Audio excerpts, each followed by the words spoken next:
Friends, இது உயிரோடு இருக்குது. இப்போ இதை நம்ம க்ளீன் பண்ண போகிறோம். இப்போ எப்படி க்ளீன் பண்ணுறதுன்னு பார்க்கலாம்.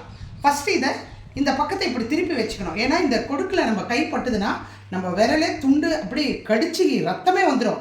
அதனால் நம்ம பாதுகாப்பாக தான் செய்யணும். அதுக்கு நான் ஃபஸ்ட்டு இந்த பெரிய கத்தியை எடுத்துப்பேன். ஓகேவா? இப்போது இந்த கத்தியால் பெரிய பெரிய கொடுக்கை நம்ம தட்ட போகிறோம். இந்த ரெண்டையும் தட்டி எடுத்துட்டோம்னா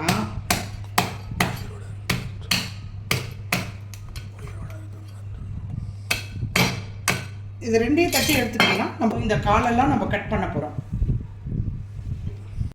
ஃப்ரெண்ட்ஸ், நம்ம இப்போது இந்த பெரிய கொடுக்கை எடுத்து கூட இவங்க ரெண்டு கை காலெல்லாம் எப்படி ஆடுது பார்த்தீங்களா?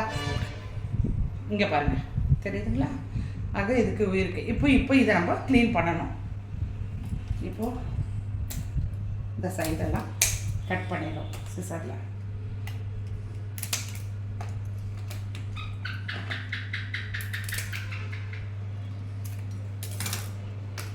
ஆயிடுச்சா?